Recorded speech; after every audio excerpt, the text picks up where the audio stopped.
Si DILG Secretary John Vic Rimulya mismo ang naghatid kay dating Senador Bong Revilla sa Sandigan Bayan. Ito ay para iharap si Revilla sa korte o yung tinatawag na return of warrant. Naharap ang dating senador sa mga kasong graft at malversation through falsification of public documents dahil sa umano'y 92.8 million peso ghost flood control project sa Pandig, Bulacan. Kasama niyang dumating ang asawang si Cavite 2nd District Representative Lani Mercado, kanilang mga anak at kapatid ni Bong Revilla na si Bacoor City Mayor Strike Revilla. Isa sa mga kasamang abogado ni Revilla si Attorney Ramon Esguerra na naging abogado niya dati sa kasong plunder. Kumusta? Pasok. Okay. Gusto ang demeanor, no? Siyempre, walang masaya sa panahon na ganito, di ba?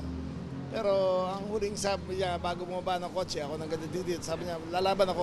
Nagbayad ng 90,000 pesos na piyansa si Revilla para sa kasong graft. Pero dahil non-bailable ang kasong malversation, ay makukulong pa rin siya. Hiniling ni Revilla sa Sandigan Bayan 3rd Division na manatili siya sa kustudiya ng PNP para raw sa kanyang seguridad.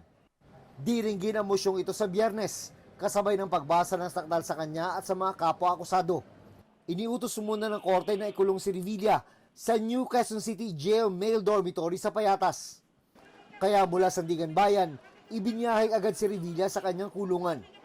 Sa loob ng City Jail, kinunan si Revilla ng mugshot at idinaan sa booking procedures. Binigyan din siya ng dilaw ng uniforme ng mga PDL o Persons Deprived of Liberty. 47 square meters ang laki ng magiging kulungan ni Revilla. May 5 itong bunk beds na kasya hanggang 10 PDLs. May sarili ring palikuran at hiwalay na shower pero hanggang dibdib lang ang dingding para sa seguridad. Pagtitiyak ng Bureau of Jail Management and Penology o BJMP, walang special treatment na ibibigay sa dating senador. Commitment ng BJMP yan na walang VIP treatment na mangyayari kahit kanino man hong PDL yan. Talaga hong nasa policy namin na bawal ho talaga yan. Kung may mapapatunayan na gagawa niyan, kakasuhan ho natin at mananagot. Gaya ng ibang PDL, 100 piso lang kada araw ang allowance si Revilla sa pagkain.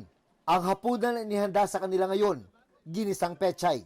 Bawal din ang sariling cellphone, laptop o naman gadget sa loob.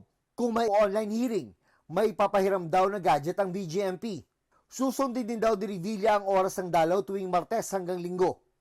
Pero bago raw ihalo si Revilla sa mga nakakulong dito, inisasailalim muna siya sa medical quarantine na pwedeng umabot ng 7 araw. After our assessment, titingnan po natin. But definitely hindi pwede mag-isa sa isang selda. May mga kasama ho siya. Bukod kay Revilla, sa Quezon City Jail din iniutos sa Sandigan Bayan na ikulong ang 4 iba pa niyang kapwa-akusado na sina dating DPWH Bulacan Engineers Bryce Hernandez, JP Mendoza at RJ Dumasig. Gayon din ang accountant na si Juanito Mendoza. Sa 7 ipinapaaresto ng Sandigan Bayan, si dating DPWH Bulacan 1st District Engineering Office, Engineer Emerita Huwat na lang ang hinahanap. Sa Benguet na aresto si DPWH Bulacan 1st DEO Cashier, Cristina Pineda. Pangalawang pagkakataon na ito na makulong ni Revilla dahil sa pagkakasangkot sa manoy katiwalian.